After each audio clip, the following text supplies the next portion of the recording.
More, of course, from these wonderful gents on the panel throughout the day and throughout the week. We are, however, heading into draft number 1 on day 1 of the Frankfurt Major. Evil Geniuses versus Fnatic. Let's find out what we see.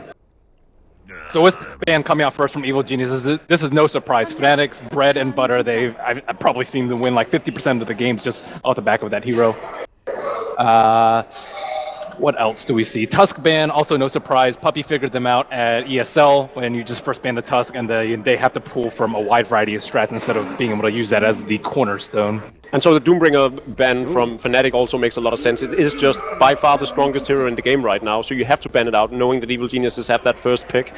And also because, you know, Ember Spirit, Queen of Pain, very strong heroes. I'd like to see a Chrissy Queen of Pain, actually. It'd be very interesting. I mean, maybe that's what they're banking on here, the fact that they don't ban away the Queen of Pain, who is oftentimes looked as a potential first pick, especially on Dire's side. But EG are going to go for the SF, and they actually spawned with Chrissy's Wind Ranger, which is another one of his power heroes. Exactly, and these are the two of the more popular metagame heroes right now, especially the past month or so. We started seeing a Slardar just moving up in the rankings during MLG, and ever since then, Slardar has just been probably the most successful hero in the game. I don't have a Nahas here to back me up on that, but I think Slardar and Wind Ranger are probably... If I'm to take a guess, they have the highest win rate. And they have a lot of synergy together as well. And You I know, think Alliance ran that I would say 5 months ago, maybe even longer, and just all the time, and no one else picked up on it. And then these two heroes got buffed. But that's because Loda loves playing Slardar, though. He's been doing that his entire career, so that's more of a Alliance just doing Alliance things. And now people actually figured out that has a super strong skill set. I think it also got a buff since then, right? And Slaughter has been figured out as a really good offlaner as opposed to a position 1. and he's also being run in support occasionally, though I doubt Fnatic are going to be doing that here. That being said, we have seen a little bit of a trend with Slardar playing the one position just to get up that fast blink dag on him. Geniuses turn to pick. So there's a Lina pickup. I'm a bit surprised to see it that early on, but if there was a team to do so outside of CDEC, I'd guess it was Fnatic as well. No Dazzle banned out. A little surprised about that. I think it'll work really well for EG though. You need the armor help on your team, and it's also just really good versus single target focus down from all 3 of their heroes. I think it's a no-brainer pick at the moment. And it's a good counter, relatively good counter to the Slardar in many ways, just to be able to buff up your armor via weave. I'm just surprised that Fnatic didn't ban that out instead of the Spirit Breaker though. Maybe they're worried about them owning their safe lane with the Undying Spirit Breaker. Yeah, when it comes to potential dual lanes from EG, and that is the flavor of the meta right now, is having dual off lanes. What's going to be running with the Undying? That's a bet. Oh, Queen of Pain Undying is actually a really obnoxious dual lane in the off lane. And I'm hoping we're going to see that. I was sitting here thinking, is that going to be Universe playing the Undying, or will it be Fear? I think it's more likely that it'll be Fear now. Why do you think RTZ fits into this? I mean, it could also be the safe lane Queen of Pain, right? For me, I just love the combination of Undying Quap, but they could just as easily run a safe lane Queen of Pain and run something aggro. That being said, I think one of the most scary Queen of Pain players in the world is Sumail, and I would much rather prefer to see him on it. And then, if that makes Arteezy play the Shadow Fiend even in a one position on the safe lane, I'd still prefer that. Nah, they usually run Shadow Fiend mid and then Queen safe if they play that. Yeah. So I don't really think of Ohio as a Slardar player. For me, that doesn't really fit, but that seems pretty clear. That's what we're going to be seeing here with Fnatic now picking up the Rubik-Lina potential support duo. I think you're definitely right. That being said, he could technically play the Wind Ranger. True. A hero he's also very good with. It's not just Chrissy. Overall, a lot of fight. Do you think that Evil Geniuses can get away with a position 1 Queen of Pain and not suffer in terms of late game? I think it's really risky at this point to do so, especially versus Wind Ranger and Slaughter, who scale very well post 30, 35. There is a Shadow Fiend still. And eventually, regardless of whether Universe or Fear plays the Undying, you know, when he gets that Aghanim set up, he's a real big threat, even against a hero like Slardar. Really, I mean, Merly, I don't know how you feel about it, but the Undying pickup, right, is very much early game oriented. There's more late game power to him via the Ags, but he's still looked at as a hero that falls off late game. Is it better to, in your opinion, go more into the early to mid game and just try and dominate that period and end the game faster? Or do you think it's better to back up and go, okay, at least we have a little bit more late game just in case? It's EG. They almost always back up for more late game. Although I have seen them run the position 1 Queen of Pain, it's just not very safe because games don't tend to end pre-25 unless you severely outskill the other team. So they always like to have that backup plan, which is why they play the Naga so much before. It's like, okay, if things fail and if things go past 40 minutes, which they usually do, that's what we usually have. But with the Undying having the Ags, that's not as much of a concern. I think it's a matter of taste as well. I don't really agree that much with you that Queen of Pain falls off that badly in the late game. I think versus these heroes, yes. I think she scales amazingly. If you went like the AC build against this physical damage, it'd be decent. You'd still have an okay amount of right. They don't have that much armor on their team. Oh, Like if you get BKBs, you get owned by Lina. yeah. And you need to build armor also versus the Slara under Wind Ranger. And on top of that, their lanes aren't going to be particularly strong, at least. Clockwork, not that particularly great versus the Rubik. And then we have a Wind Ranger versus their lanes, so...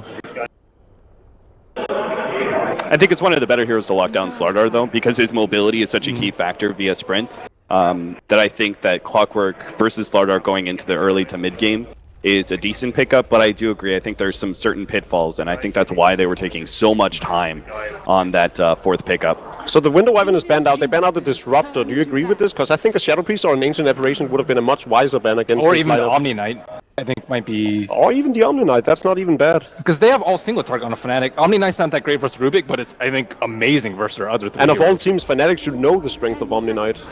Yeah, that's fine.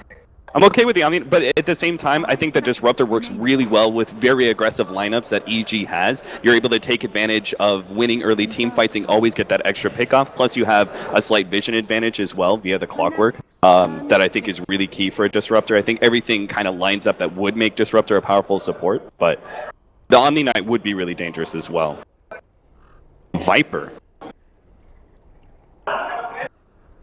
They really want to make sure that Fnatic don't get any more powerful early game. Oh, Evil geniuses turn to Anti-Mage for black. It's a capitalist. It's an oldie but a goodie. A black Anti-Mage. Yep. That's sort of concerning. That's very concerning. Yeah. I would say. Especially with you, as you were saying earlier, Evil Geniuses liking to bolster up for the late game. Also not having that much lockdown for him. They have like almost no ways to catch an anti-mage. Okay, thank you very much, gentlemen on the panel. We'll hear from them at the end of the match, of course, as we head now down to our commentary team for game number 1. Thank you very much, boys. Yes, it is time to get underway. The Frankfurt Major in 2015, the first Major the first game of the Major here on the mainstream. I'm excited. I'm actually really excited to see this matchup. Yeah, I think this is a very interesting draft we've got on our hands here. I'm a little bit surprised, first of all, with the picks EG went with, but also how seemingly, like, they actually ran out of time. They used every little last second they had, so I don't know if you can read too much, you should read too much into that, like lack of confidence or uncertainty about what to do. But it's possible Fnatic just caught them a bit off guard here. I think the first phase 2 picks that they got, Slaughter, Wind Ranger straight away, might have not been what EG expected. Yeah, well, when you let something like the Dazzle through, like it's been that continuous meta so far. Like, you look at the early Dazzle, you look towards your dual lanes, you look to see how this is going to be controlled. Even halfway through that draft, I was wondering, like, exactly what EG had planned when that Clockwork picked up. Like, I saw the surprise on your face when that hero arrived, and you wonder, okay, how now did they try and lane this? Because Fnatic started up as well with this aggression. Like, you got Rubik, Wind Ranger, Lina, as well as Slana. Like, it's just reeking of timing, coordination, aggression, get up in the face of EG. And then they last pick an anti-mage. So is this now Fnatic again going back to what they did previously, which is the 4 Protect 1? It's making sure Black gets massive and they win the game on the back of this. This is definitely the kind of lineup that you can play 4 Protect 1 with if you want to. I think this anti-mage pickup was really smart, because if you look at EG's lineup, I think it's very clear that in a super late game situation they should be the weaker team when you all even have a Slaughter helping out the Anti-Mage and you have a Windrunner as a secondary core. Yep. And what you mentioned about the Clockwork, that I was a little bit puzzled by that pick. They picked it into Rubik, who's a great hero in lane against him, one of the absolute best counters. You just throw him out of cogs. And you picked it into two heroes that in this meta game right now will very naturally get a 4-staff in the Slaughter, and you don't generally see it as a first pickup on Windranger, but when you're playing against a Clockwork, she's one of the heroes that can actually really utilize the item very well. So to me, this is not that great of a Clockwork draft, and I think that was also when EG ran out of time almost. They had 2 seconds left and they had to pick something. And Fnatic get both bounty runes. Off to a really good start here. They started posturing. They put the Anti-Mage up on the Dire side cliff right underneath the Dire Observer wall. So EG knew exactly where Black was, and it bought them space in the bottom lane. Then EG realized they were running under a potential double crush from Ohio, and they're still only seeing the Anti-Mage at that point. So they didn't want to get themselves into this fight where they'd lose first blood. But now you have Windranger with a really good setup against Arteezy, and Arteezy's in desperate need of souls. He starts with the Necro Mastery. He's not starting with the Razors. So is this going to be the passive lane? Like, you got Lich and SF together. You don't rely on Razors, you rely on Arteezy's last hitting ability. Yeah, this should be fine for EG, especially when Lich hits level 2. He could just start bullying the Windranger very much. But with Mushi helping out here in the Rubik, and even a smoke here from Lina, actually, which I don't know if EG saw this coming. PPD did go out to stack the jungle, so might have been more fortunate than actually planned that they dodged this gank. At the same time, though, you should say, should Fnatic actually try for the smoke gank when the lane is in the position it's in? It's very difficult for them to get in on this. Yeah. Arteezy playing very safe. Yeah, he doesn't want to give anything up. It's the SF. Like, do you even need to play aggressive when you're SF? You rely on stacks, you rely on the Lich, as you said, hitting that level 2, and you just end up winning the 5 to 10 minute mark because you've got stacks to really work on. You can just flash farm and everything. And you got moments like this where DJ tries to get aggressive, but if that was a level 2 race from Arteezy, he'd be looking at a potential kill on the Windranger instead. The moment Lich hits level 2, this lane gets so much harder for the Windranger, because now he has to start digging into his regen. Only has 2 tangos that were pooled in 1 salve, so if he doesn't manage to get enough farm for the bottle, they can actually force him out of lane. Is this where we look at the weakness of the supports on Fnatic? Like, you see the early smoke gank coming in, you have the Rubik and the Lina. Are they enough to make sure they can get a kill on the SF without having to pop smoke every time? Yeah, without smoking, it's difficult. If they catch them off guard by coming from above the stairs or going behind the tower, then they could probably do it. But yeah, the smoke play was the one that needed to work, and they probably tried it a little bit too early. EG, as I said earlier, I guess it's one thing that PPD was away from the lane and stacking, but at the same time, it's also the fact that they're not showing in the other lanes. Universe will obviously communicate this to his team immediately. I have a one-on-one against Anti-Mage down here. Something is wrong, and EG just had a good position in the mid, so... Do they have another smoke? They do not. So it doesn't look like they plan to do anything right now. Hayo's really trying to screw this creep equilibrium.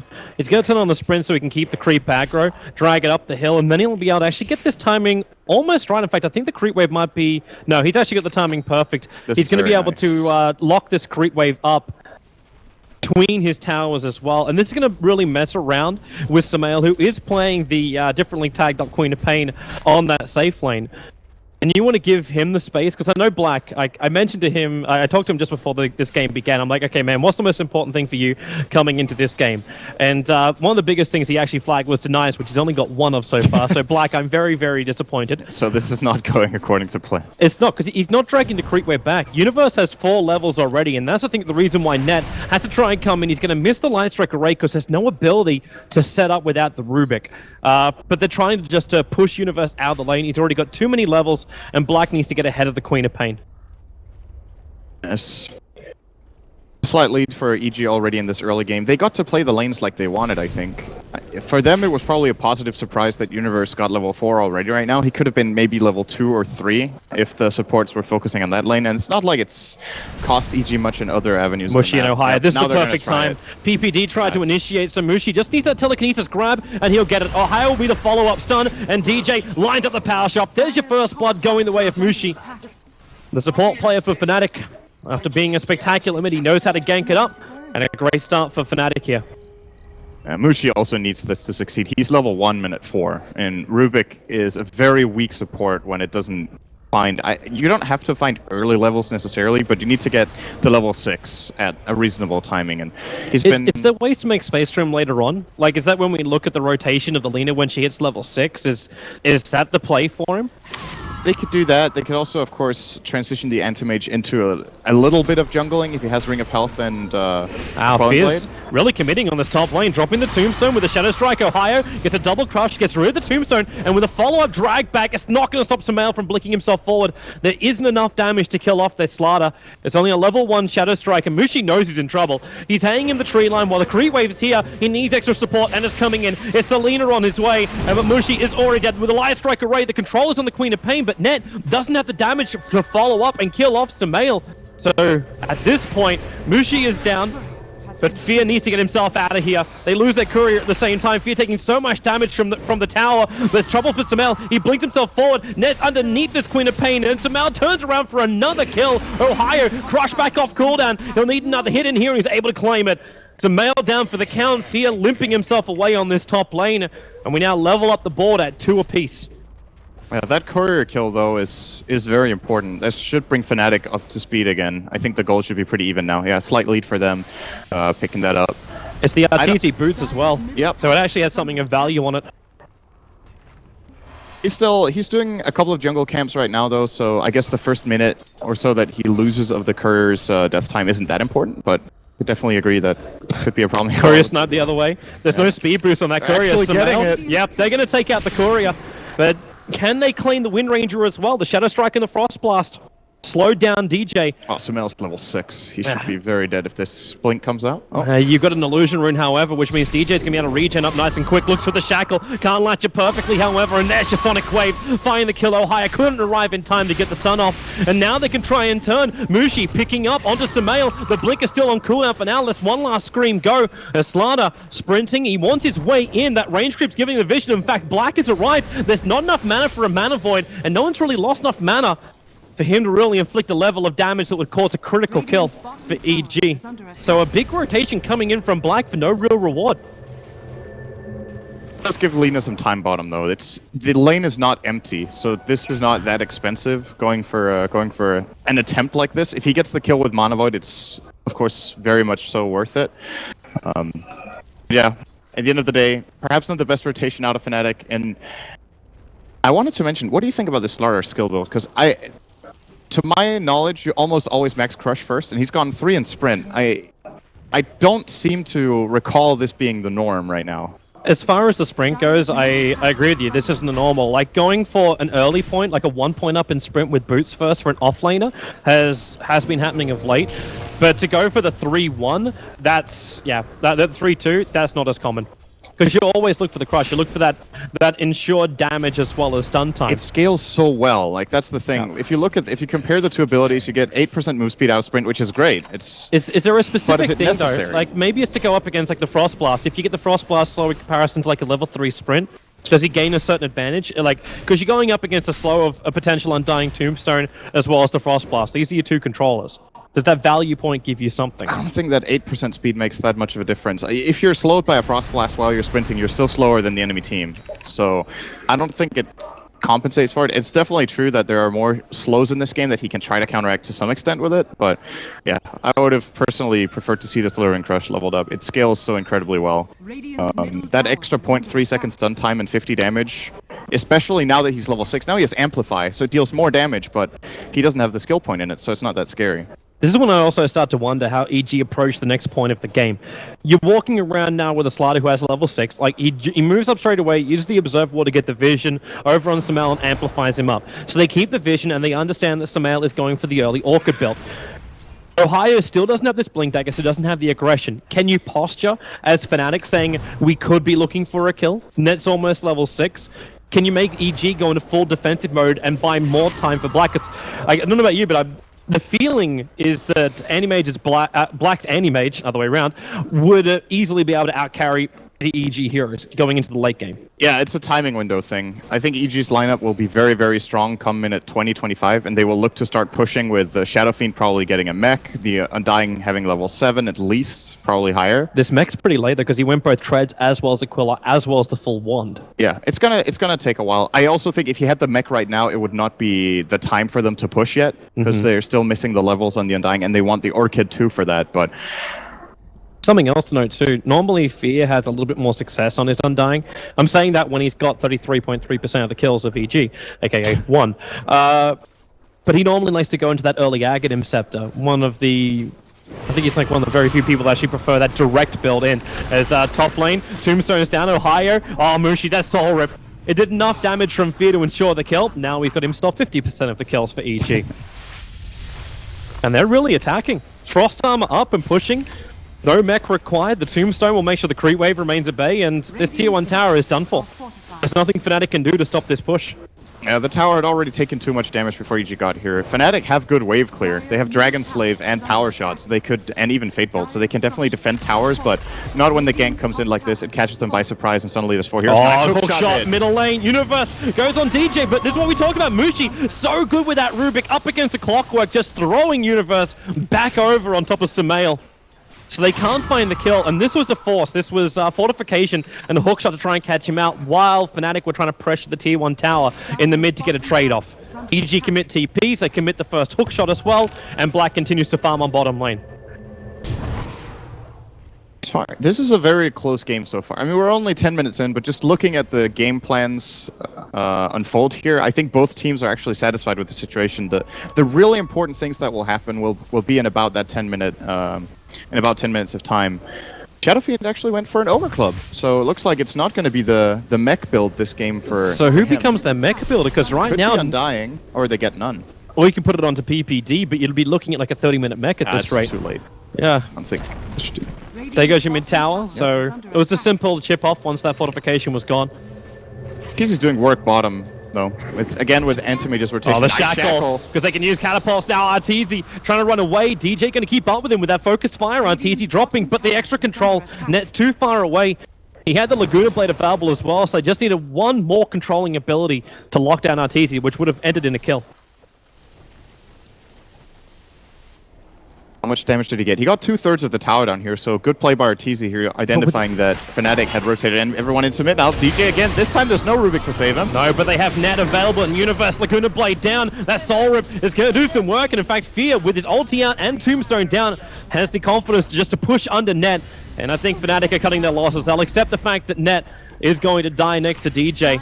But their return is that Slardar is able to get the free lane on top, so he's getting closer and closer towards this Blink Dagger, and Black moved off that lane before the gank came, so Black still hasn't died to this point, and was farming the mid lane instead. Fnatic needs to be careful they don't lose too many towers though. This is the second one they lost in a very short span of time, and if they also end up losing the mid-tier one to another one of these plates from EG, it's a gank into tower. They've done it twice now. First top, now bottom. They lose mid too. Even if Black is farming well and they have a blink on Slardar, you still need to be able to find the opportunities. And losing map control against a team like EG's that is so good at 5-manning is very, very dangerous. Looks like it's actually going to be an SMY build coming in from Arteezy, so he's not going in for the BKB build. A little bit of a surprise considering almost, in fact, all of the stuns apart from the bash from Slardar gets negated by the fact, by having a BKB. Yeah, the dangerous thing about going BKB first, though, is that it's, this used to be the standard if you go back 2 years on Shadowfiend, but the problem is going BKB first really lowers your farming speed. The Sanjin Yasha, you move faster, you kill creeps faster, so it's a better build-up. And of course, the danger with BKB is also, if you take a couple of bad fights in the start, when you have that 10-second BKB and the fights don't matter as much as they do later, losing those crucial seconds that you could have 30 minutes in instead of 15 is a pretty big deal. So I agree with not going BKB first, but he definitely needs it this game later. Yeah. They'll come up later. As Arteezy just keeps that bottom lane at bay. Couple of raises, the creep wave gets mopped up, and then there's no push really coming out from Fnatic. They just have to wait it out and keep moving across the map, fighting farm. Black still doesn't have this Battle Fury yet, 13 minutes in. Went for the Treads as well as the Perseverance and the Ring of Basilius. So he's not just going for that raw rush. And Ohio, he actually has the blink now. So critical timing at 13:20. That blink dagger comes up, and he's waiting for the opportunity on top, and Lena's already rotating for the chance as well. It's almost like they have to use, they use Net as bait. Because if they come in any closer, Ohio's going to reveal he has the blink dagger. And Sumail is playing this perfectly. He knows something is up. Ohio's gone missing, and this is the right time for the blink dagger. Oh, he's going to try for CS now, though. Yeah, he's too close. Crush up, amplifications on as well, and with Laguna Blade, they have enough damage. Samael gets picked and patience was not a virtue displayed for long enough. Is under attack. I'm wondering what triggered him moving forward. If he saw one other hero suddenly, I think the ward EG just planted down here actually got intelligence of 1 or 2 heroes, but he didn't see the ones he needed to see, and of course the Blink Dagger also surprised. So good play from Fnatic, and they try to transition it into some push of their own this time. Yeah. It actually gives them a good counter as well, because with this kill coming out, you've now got Net almost at a 4-star. So you got Telekinesis, Universe. Okay, he's in a bit of trouble here, being picked up and thrown back onto the other side of his cogs, and then a stolen cogs pushing him down. Blight just needs to Mana Void to get the kill, but Wind Ranger, DJ with the power shot will be the one to kill secure it. This should stop EG from advancing too much into this mid lane. So another very important kill for Fnatic, and I don't know if EG are satisfied now, because I think after they got those 2 towers and started putting pressure, they were like, this is going very well. But even just these last 2 or 3 minutes, they're losing quite a bit of momentum on this. And maybe, actually, they just decide, you know what, we're still going to go mid with 4 heroes right now, and then Clockwork can TP in. Yeah. He's got a hookshot to jump into the fight anyway. They're not getting in, though. Yeah, there's a lot of support coming in from Fnatic. 4 staff already on the Lina, by the way. I'm not sure you mentioned it, but yeah, just before on the top. Yeah, so they have the first force. I think Slaughter, yeah, he's also getting one. Very standard nowadays. In the past, you would generally get Blink BKB. Now Blink Force is the go-to build. This Clockwork is going to have a very, very hard game, and it hasn't been easy so far either. It's funny because coming into the major, like the big question I had around EG was not really how Samael and Arteezy would work, because you understand these 2 boys have like so much talent that they could just be put into almost any position and they'll still be able to bring the most out of it. But the big pressure is on the back of the initiation which EG have, and there's only one hero, one player, it's Universe, who's been asked of so much in this game. And he's being countered by the fact they already picked Clockwork into the Rubik, and now he's up against 4-staff. And when he isolates himself inside the cogs, even the Lina with the Line Strike Array is good against him. Clockwork, now here comes your hookshot forward. Net just gets burned away almost instantly with a scream coming in from Samael. They're able to find that instant damage. It's not a healthy world for Arteezy. Yeah, he came very far underneath that tower, but Fnatic don't want to fight this. Like, they're on opposite lanes. Blight takes out the tier 1 towers. They already get the trade. In fact, they're going to get a better trade here. 1 hero for 2 tier 1 towers. The fortification gets burned. Ohio can't finish this. He has to blink away. But at least they know where EG is moving with their TP support up. And in fact, with the rotation of DJ, a Fnatic looking to have a crack here? I could try for it, but I don't think Arteezy's going to give them the opportunity. Or maybe he is. He's going to go for the camp. A little bit of a body block, DJ. He got in the way of Slaughter just for a fraction of a second. It may not have made the biggest difference in the world, but it could have been the potential of stunning up Arteezy or not, which would have ensured a kill. Even with his life, there's no instant burst heal on this SF. I think Fnatic are very, very happy with the outcome of that. Sure, the tower got denied. I do think, yeah, PPD got the deny on that. Yeah, it was not on top.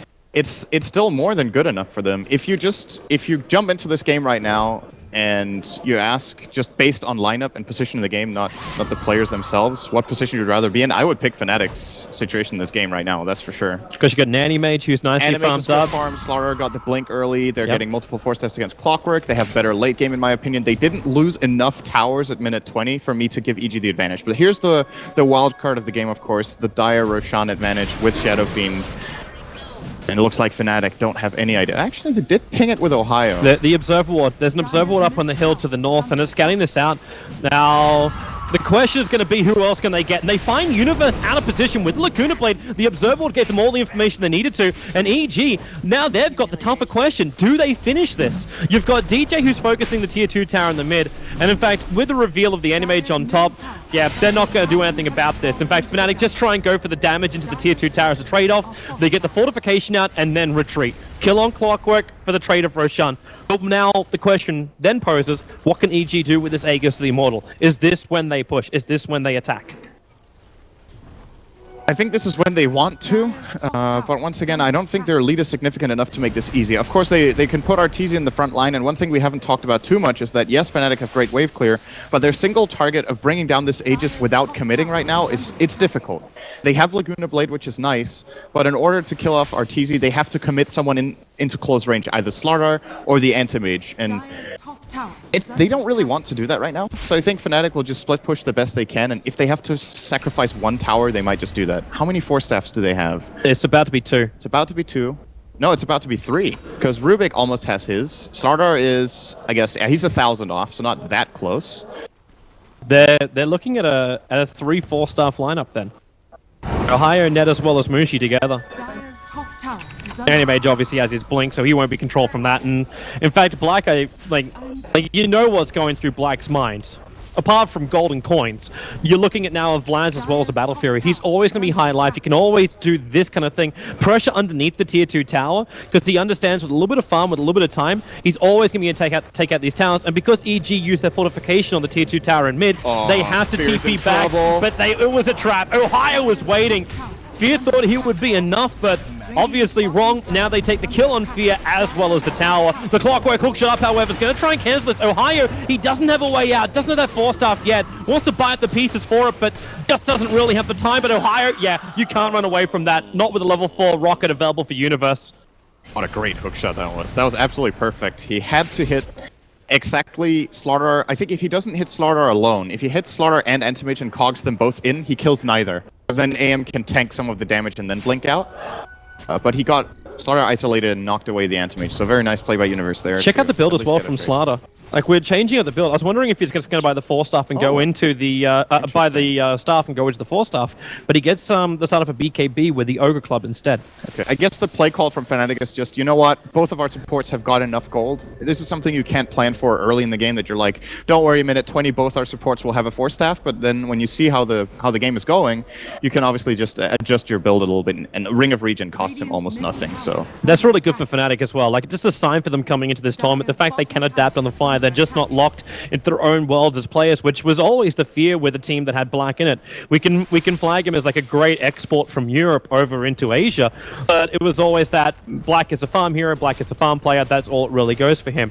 And you kind of like get yourself like tunnel vision into this, but Fnatic adapting on the fly, looking good for them. And it's 6-9, so not many kills in this game, but as you said, this is really a game of timing, and this Aegis timing is with 3 minutes through that 5 minutes, and with only 2 minutes left for EG with that Aegis Immortal, I'm wondering now, what can they achieve? Yeah, I'm very positively surprised by Fnatic in this game. I think their play calls have been very, very good. There's been very few mistakes relative to what we've seen from them in the past, where they've been kind of unstable. They look like they're on form, at least in this game, and you can tell they're playing against a world-class team like EG, and they keep counterplaying them to the extent that EG still haven't taken a tier 2 tower. They keep trying for it. They haven't even dealt damage to it in the mid lane yet. They constantly get split pushed and have to go back, and I think it's pretty clear that EG are very frustrated with the situation that they can't get to play their lineup the way they want, and now Universe is caught again. Yeah, a quick pop. APD is going to throw out that Lich ulti as well, as the bounce will continue. Blink away is if I can make it a little bit difficult as Arteezy. He comes in and takes out the Lina. So Fnatic, they had to try and separate themselves. Ohio's just TPing out of here. They don't want to get really involved. Black still on the front lines, keeping the attention of Arteezy up here. And maybe they find another one on bottom lane. What a shackle from DJ. Samael trying to get a little too aggressive there on Ohio. And he gets punished for it pretty hard. That just goes towards that BKB bank of Ohio. What a good thing he had that Oak Club as well. Yeah. The extra life. That's true. Or maybe he could have had a 4-staff instead, and then that could have worked too. But I don't think so. Top lane. There's a jump in's going to come in from Black. He's got no mana. Mushy has to 4-star forward. Black was actually bailing out here. I don't think he thought he had the kill here. And they're trying to wait out the Aegis Immortal. Not 100% certain left on that timing of it. In fact, it has another 10 seconds left on the Aegis Immortal. So Arteezy. Black still wants to find this kill. The Rocket's going to come forward. To get the timing right, it's going to be so difficult. You have to understand that Arteezy can have that regeneration. So the ability to get the attack in just as the regen starts. That would have been pretty genius if they took it, but it still forced EG to come up. It's still Fnatic making the play and forcing rotation from EG. Whenever EG try to do it, they're unsuccessful, and Fnatic just spreading out across the lanes, putting this kind of pressure. Even if they don't get the kill, they still buy time, and they buy space for their other heroes to farm. And with both Windranger, Slaughter, and Antimage doing as well as they are, I think they're doing better than what they need to in order to win this game. So it's looking very, very good for them come, just say, minute 30. Like, if EG don't manage to accomplish anything here, it's only going to get harder. Yeah. I'm actually just wondering now, Like, how EG even get themselves back into this game? Like, you can look towards the initiation of the Clockwork, but I think we've kind of gone over this a hell of a lot, that the fact that Clockwork can't control the team. Like, he can't control Fnatic. There's too many 4-stars, there's too many blinks away. Once the Manda's up as well from the Anti-Mage, there is no control that Universe really offers to this game. So then do you look towards the Undying? Undying, in fact, Fear is the man now building up the mech for EG, but he's another 450-ish gold away from completing this. It's a long road back. Does it almost have to be a 5-man fight where you understand that your initiation won't be enough, so you just have to be stronger during the team fights, rely on the Requiem of Souls, rely on the Undying Tombstone control, hope that Requiem raises Sonic Wave, they all connect perfectly? Is that the only dream now for EG? Well, the issue is if they wanted to play some sort of, if they wanted to find pickoffs, that's where Clockwork is great, but as you mentioned, it's just too difficult right now. So I don't really see many other options than farming up, trying to get the next Roshan, and trying to push this 5, and hoping that Arteezy, with his good amount of farm, can still stand up to the Anti-Mage. Because for now, he definitely can. He's building for a Butterfly, which Black will not have an answer for yet.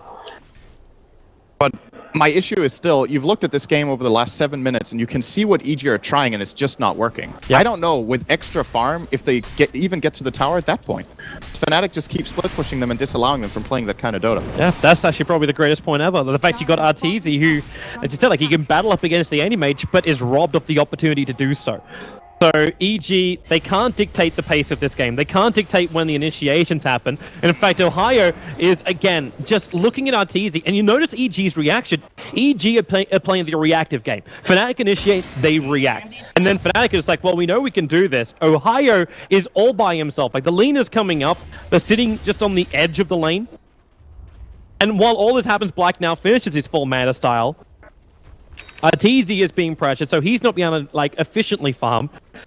And Black is 30 gold of net worth behind him. They are so close at this point. Yeah. EG needs something. They really need something. You can see them itemizing, too, for that fight. Like, the BKB build coming in from the Queen of Pain. This Orchid, maybe that's another question we should also ask. The fact that, Samael, have we seen this Orchid being used once? I don't think so. Maybe one time, but that's it. If it was used, it wasn't a important moment during the fight. It wasn't, like, maybe now this could be it. Like, Black's a little bit too far out. You got an Invis room from Quap. Support's rotating down. In fact, Mushi remains here, and Queen of Pain just starts over on Mushi, but now you see what happens. The Mana Star pops off, Queen of Pain loses, with just really one swing of the Anti-Mages, 1/3 of her life. She can't stand in the fight. It's just not possible. And this Orchid was tailored to try to kill off the Anti-Mage and get them and shut down Black, and it hasn't happened. He's been split pushing very well, farming at the right places at the right time. Hasn't died this game. 10 CS a minute. It's just all coming together. And now this Orchid on Quap is going to be very limited in its utility. BKB is now up on Slaughter, won't counter him. Anti-Mage with the Manta won't You really control counter him. supports is kind of it, but then you just force stuff those heroes away so they can't get damaged. It's good for killing off the Wind Ranger, though, because Orchiding her so she can't use Wind Run is a very big deal for the Shadow Fiend. But then, again, you still need to play around the Force Staffs for that to happen. This is the time when you ask the question, like, just how great that 5th ban Disruptor really was, because EG could have really used that Disruptor over the Lich. Then they could have potentially punished, like, aggressive Slaughter plays. You'd have that silence instantly onto the Anti-Mage that a Mana Style could not break free of. But, hindsight. The panel were asking questions about it. They can ask more questions as we'll come back to them after this game. Look at how high he just doesn't care. He blinks aggressively forward to try and just intimidate this Queen of Pain off. Samael now does have his BKB. 27 minutes into the game, the BKB has arrived. He needs to start scaling. By the way, they also talked about that on the panel. Ben said Quap doesn't scale so well. Jacob says he thinks it scales really well. I think the thing that scales a lot with Queen of Pain is her amount of utility once she gets a refresher. That's when it really starts becoming powerful, because you have 2 hexes at that point. Probably you've built a hex, maybe 2 BKBs, 2 Orchids, and the 2 Sonic Waves that deal massive damage. So I'm with Melk on Queen of Pain scaling well, but I don't think Sumail has got the snowball that it takes for Queen to scale well in this game. So he won't reach that point until we're talking like minute 70 or 80 before he really has that fully packed inventory that Queens can sometimes get below the hour. And this kind of game, just gotta wonder if Fnatic, they don't actually care. Like, if you guys want to play a 60-minute game, that's okay. Yep. I think the only thing Fnatic are waiting for is the maximum spawn time on Roshan. And it is the 3 minutes, like the full 3 minutes out of the potential 3. So they are still, like, you've got Mushi and Net who are now acting as, they are support wards at the moment, sitting inside the pit, waiting for the big man to come up. At that point, Black blinks in, he'll end up taking the Aegis Immortal, and this is when they could force out finally that tier 2 tower in mid. But the Clockwork Rocket from EG is there, and this is EG's moment. They were going to find a way to get back into this game. Here's the This is Manta. it, and there's the hook shot.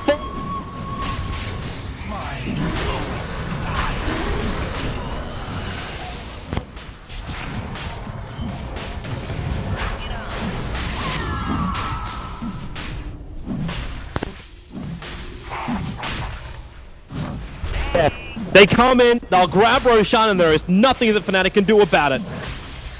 And this was the perfect set of events that needed to happen for EG. Black tries to go aggressively onto Arteezy using his Manta style. Then Sumail gets the Orchid off and they get that key kill.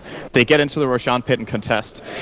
And you gotta ask yourself, Fnatic, they feel confident, they feel in the lead.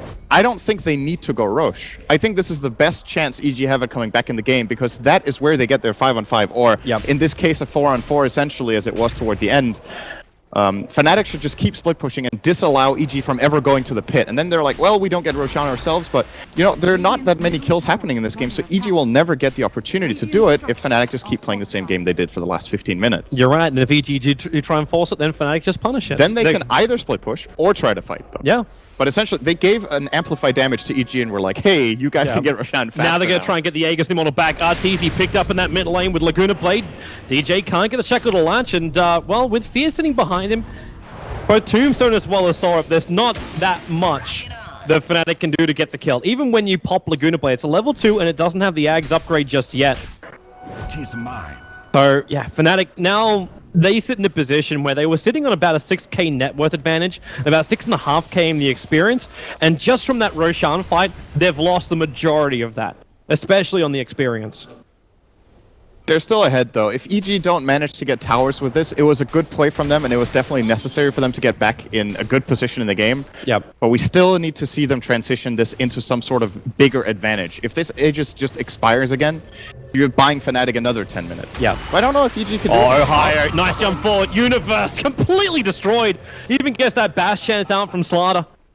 So, Universe down for the count. The attack is on the top lane, and this is what we were looking for before from Fnatic, where you force EG to initiate, you set the trap, you get the kill, you back up, the rotations happen, so you keep finding space here. For DJ, like, he's sitting on 3.9k.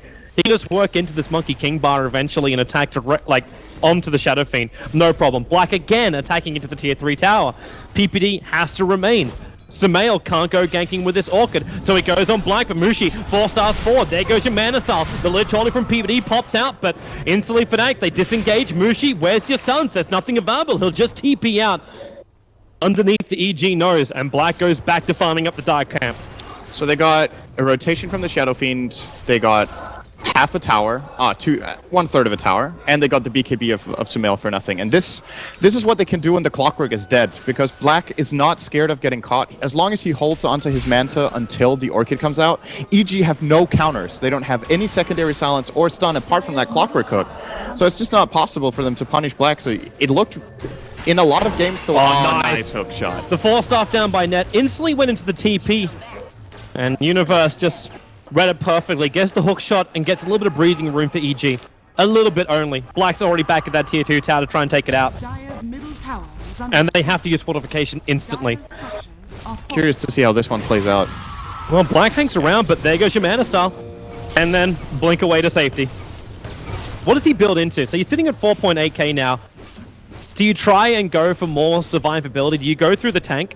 Or is it worth getting a Butterfly knowing that this SF will never really have enough money to buy a full Monkey King buff? I think Butterfly is a great choice here. It's one of those games where you don't have to worry too much about... Like, EG, yes, they have decent spell burst, but of course you have spell shield against that, so I think that's enough. And the physical aspect here is indeed coming from that Shadow Fiend, who doesn't want to get MKB right now. And even if he does, and you force him into that build, then that's a slot that doesn't go to another dangerous item. He ended up going for heart, so he's going against our For logic. me, it's one of those two. I don't think this is a BKB anti-mage game at all. He might not want to get it the entire game. If he gets it, it should be in a response to the item that Queen of Pain is not getting that I was expecting, Hex. Very surprising for me that Sumail starts into a Shiva's build when it's very apparent that they don't have counters for the AM. Maybe he's just really worried that this amplification of Slaughter's becoming harder and harder. Oh yeah, well and if he gets caught even with a Shivas by this Slaughter plus AM, he is True. dead. I don't think it's enough. It's going to get worse too once Slaughter finishes up this Assault Cuirass, because it looks like that's what Ohio is building into now. He's got the plate mail on himself at the moment. Like, he could turn this into a Shivas, but AC just makes more sense when you try and take high ground. Oh, for sure. AC on Slaughter is incredible. It increases the damage of his Slithering Crush. It's great for the team in general, and like you said, for pushing. It's the standard. This is the old Slaughter build, which is essentially the same as the new Slaughter build, just without the Force Staff. It's tested and proven, just works very well. Oh, Black takes out the tier 2 tower. There's still no fortification for EG, so Black's having a great time. In fact, with the TP rotation coming into the mid lane, he beats into the top tower, forces another TP, and now blinks himself away to safety. If Universe hookshot's up here, he's dead. Because Ohio is right behind him as well as DJ. And DJ's got the rest of Monkey King bar flying out. It's the double Jabbles which are on their way. And that tier 3 tower down to 1/3 of its life. Aegis expired, and EG did some damage to the bottom tier 2, but still not much. I think their tower damage in the last 20 minutes has been 600. Dire's top tower. And AM goes again. Oh, this time they're ready though. Yeah, for Black, can he get himself out of this one? The Orchid's controlling him. The burn, there it is with the Mana Star. Blinks away. And all that damage, the Heart's going to start to repair. That's the reason why I have to come forward. Nice BKB. Timing.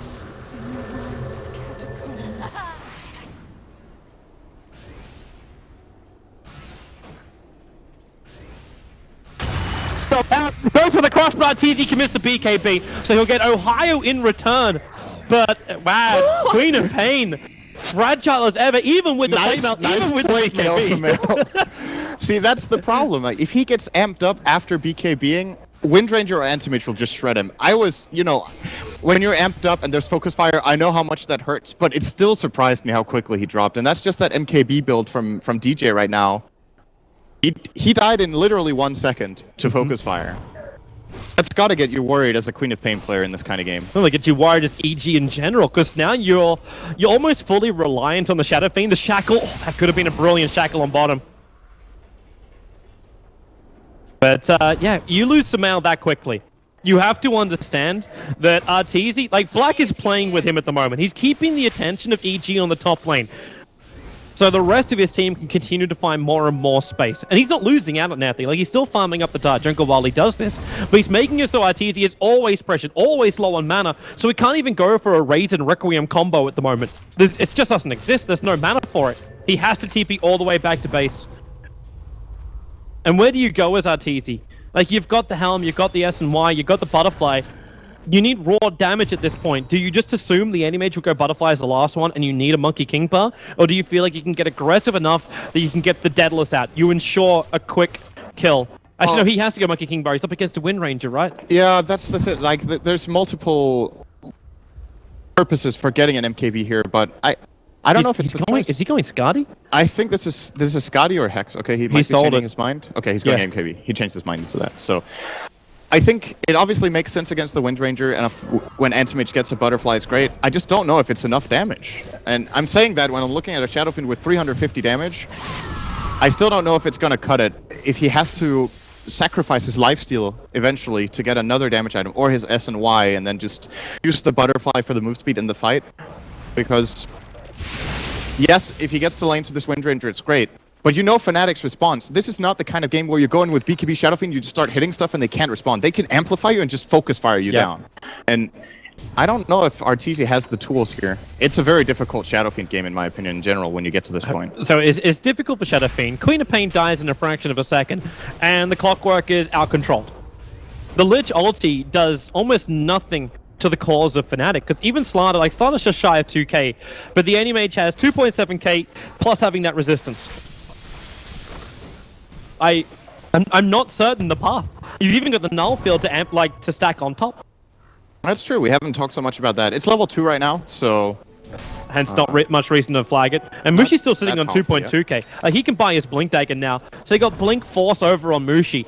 There's controls now that's gone through the roof. Mushi can sit the back lines, wait for the hookshot to come, and then do the counter initiation. And on EG, the item progression on other heroes than Arteezy just doesn't really seem to be there. They have a medallion on the Lich, and this time Fnatic get away with the Roshan. Oh, this time they're a lot quicker about it. Maybe Black is a little over-aggressive, goes to the meta and then blinks himself. Okay, that's heroes. That's a failure. Nice. Thank you very much. Gold secured. So EG had 4 heroes, they had 1 anti-mage underneath their tier 3 tower. They need this Hex. They really do. They really do. But what can you do as a Queen of Pain? Like, you need the Hex instead of the Orchid, really. Yeah, kind of. In a way, this is the kind of game where you want to go Hex, but I don't blame him for getting the Orchid. He got it at 17 minutes. It wasn't a time in the game where it could have really paid off, but they didn't find the openings. And now it looks like a poor choice, but at that time, it was probably the best he could get. Oh, they're getting split so hard. Black, like, he shadow striked up. He's finishing up the tower. You can just tell he's just grab and throw away. Now Black, he's still holding the Manta. He doesn't see a reason to trigger it just yet. The Heart's gonna just heal him back up again. But this is a great play from Fnatic. So they understand they just creep skip out the wave on top. So this momentum that EG have on top doesn't count for squat. Fnatic keep the pressure on mid with the other 4 heroes, and Black's just a blink away from joining them. Even Rubik, like you can see Mushi, the second he realized that Black might be in trouble, he blinks, he 4-staffs up, and he just telekinesis throws back EG. So Black with 1 more hit will take out the tower. In fact, PPD's going to deny it, and now Black, he missed time with the Manta Star, so he does get Orchid, but Mushi's still there with a 4-staff. And when the illusion's causing trouble, EG's not ready. The Wind Ranger takes out the tier 3 tower in mid, and this is just a surgical attack. They need another 4-staff because these cogs actually know he's stolen by Mushi, pushing Universe back. He didn't find the control position against the anti-mage. EG are getting all lanes pushed in. They can't find a way to engage fights. Oh, Ohio trying here for Arteezy, maybe trying to bait the BKB out, but... That's the second time he's trying to go for a very aggressive blink, but he comes short. So he understands that EG are walking back up the stairs, but he blinks to just the short, like onto the stairs. So I think you're right. I think he's just trying to bait that BKB. At this point, well, they're probably going to get it off. Arteezy, he's still holding on to his. The Lich Hold is going to be pushing Fnatic back. The bounces to continue, and then a 1-hit pass. Well, I can't get any better for here for Sumail. As now DJ, that's a good way to do it. Arteezy, the Monkey King bar, going to work 3 hits to bring down the Wind Ranger. Black could not finish up the top right. The fortification will stop him, but more support has arrived. Ohio getting orchided up. Got to get himself away. Universe, no hook shot. 1 second on cooldown. Now he can let it rip if he feels the moment is right. But he needs a good target, and he finds one. It's over towards the Slaughter with the blade mail up. Ohio, he's actually standing here, taking the damage, taking the hits, and he will end up dying here. He knew it. EG knew it, but EG lost their top range racks, and they lost their mid-range racks for that engagement. I still think that was a good hold. They forced out Cheese, Aegis, got 2 kills, and did not lose melee barracks. This was very, very good by EG. The question is just if it's enough, but the way they distributed their heroes and moved around and engaged on multiple fronts while under this kind of pressure, it's very difficult to play in that situation. Yeah. And they still made it work. You're right. It could have been a terrible trade for EG. I think there's also a lesson to be learnt now for DJ. Like, that SF destroyed him. That SF has the damage now. The SF is, as you were also pointing out, kind of like max slotted. Until he finishes the Satanic, he's kind of done. But this Wind Ranger's got more space. In fact, the Wind Ranger's still going as a glass cannon. Arteezy, this is very aggressive from him. There's no Aegis to the Immortal, and there's no support. He's going to die on bottom lane. 90 seconds on the sideline for a tier 2 tower on the bot. They still have to, they have to start making some sort of progress on the map. I think it's a completely understandable play. He doesn't get away. He gets surprised by the rotations of Fnatic there. The surprising thing for me was that EG didn't protect him. Not that he went for the push. I think that was totally understandable. But yeah, no protection for him there. Big kill. And Fnatic, they might be able to force a buyback there this time. Well, they definitely will. Net's already moving for it. Like, they're ready to do as much damage as they want to. But I should be more concerned for this Queen of Pain getting shackled at the moment on the top line, because if this works with that Daedalus, that's without amplify damage. Yeah, right? And he had to buy back the teeth. Actually, the buyback comes out from the SF. PPD gets shredded in the mid lane. It's now Fnatic. They start their attack onto the tier 3 tower. The Tombstone's already down in Black. He knows there's no fortification, so beats into the melee racks. Universe, what's going to be stolen? It's just going to be the Cogs, but Ohio gets the bash as well. Another buyback now coming out from Sumail. And Fnatic, they get 2 buybacks. They have Black attacking up on the top, and all they have to do is just retreat. They're forcing such an economic damage to EG that they don't have to force the issue. It's their game to lose right now. And they'll lose it by giving opportunities to EG. Wait for the pickoff, so you almost get an Abyssal Blade over on Black. Then they've got the moment. Oh, he should buy it right now. Even if you do get a Satanic over on the SF, it's still not going to be enough for Arteezy because he can't have guaranteed time to attack and lifesteal back up. And what you need now, you just need a pick on Quap or SF, and the game is essentially over. Because both of them have buybacks on very long cooldowns for 5 minutes each. Or actually, Hook shot. Here we go. Universe comes in a long way. They want that kill on DJ, the 4-stars, giving him some space, but not enough. Mushi also blinked himself into this fight. Just destroyed by Arteezy, but meanwhile on the northern front, you've got Black attacking into that melee racks and forcing the TPs back. Arteezy's BT is really coming in handy for situations like that. Instant reactions from the big DPS of EG. And Mushi seemed a little bit slow on that 4-staff play too. I thought he was gonna just walk in and help. Why is his name eluding me? DJ help DJ right away there, but it took him a second to get in and get the 4-staff out, and by that point they had dealt enough damage that DJ couldn't get away from it. So a little bit of a freebie here for EG. 40 seconds on Windranger should give them another tier 2 mid most likely. As well, once again, they're not with Arteezy, and they're scared of their top lane, so Black is doing his duty here, and this is essentially defending mid lane by aggressing top. Does kind of feel like if you look back at like what Nagas used to do when they run on the Radiant side against the Dire, you just keep firing up the Dire side, you send illusions forward, you take out the top, you keep forcing the TPs back, so even though like you have like these big teams which may have like amazing levels of team fight, you never really get the opportunity to show what you got. And now it looks like EG want to try and force it. They do have the push on bottom lane that can come out from Ohio, and Ohio's really scared because he's not seeing enough of EG. In fact, EG are going to smoke in the mid lane and look for an opportunity. The Observe Ward scouts out the fact Animage is farming up for the Ancients, but Ohio still is not showing himself on the bottom lane. Oh, he could run right into them if he keeps going this direction. This is very risky for him, and he doesn't have buyback if he gets caught. This could be an opening for EG. EG are looping around. They're too split up now. The net's in the neighborhood. Oh, hookshot missed. Yeah, this is going to be a big problem. Then again, Universe does have the Aghanim's, but with the blink away.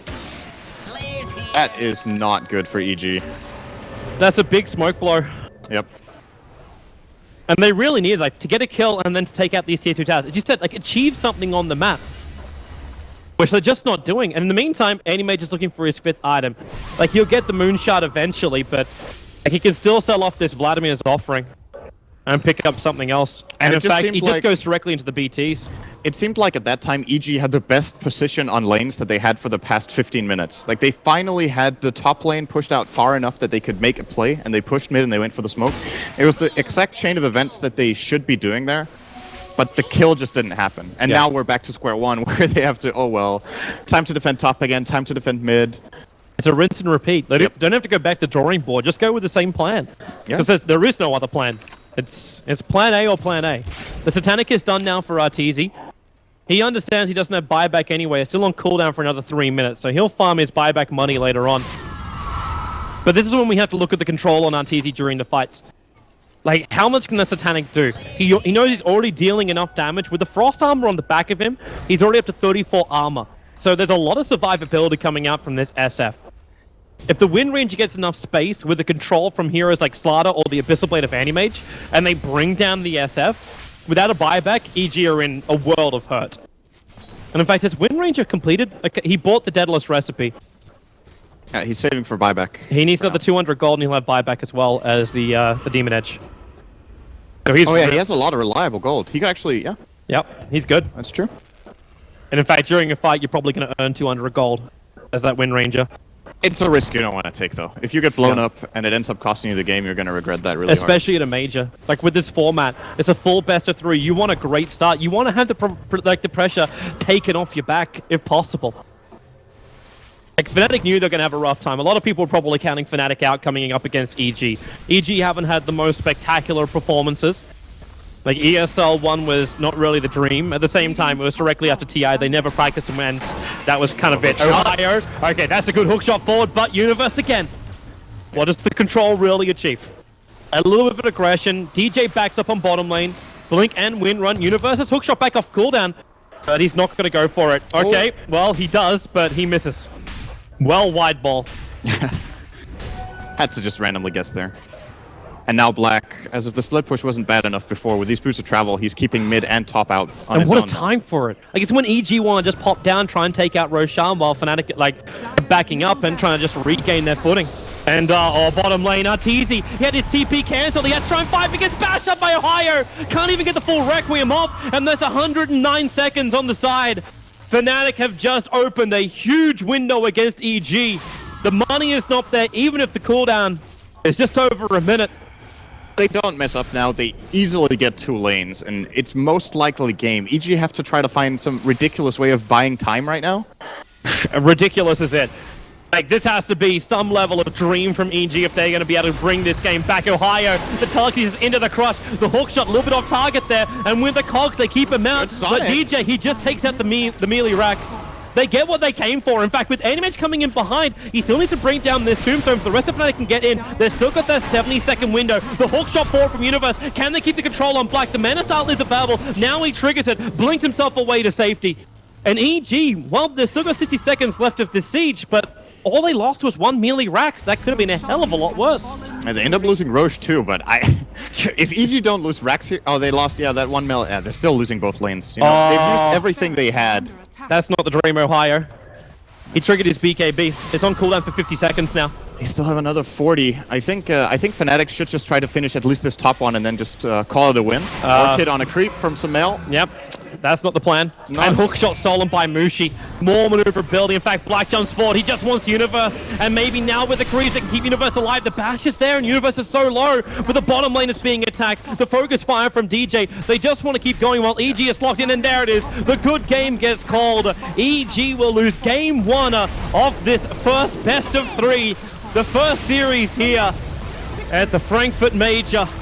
And it goes the way of Fnatic. It goes the way of the team, which weren't really the favorite coming into this. Most people were wondering if Fnatic could perform really well. Could they function as a squad? I think the answer is yes, judging by game 1. I really like their draft. I think the biggest Achilles heel for me for Fnatic in the last 2 or 3 months has been their drafting has really not been good. Yeah. And the problem is, you know, this is the first game they did great. Can they keep up this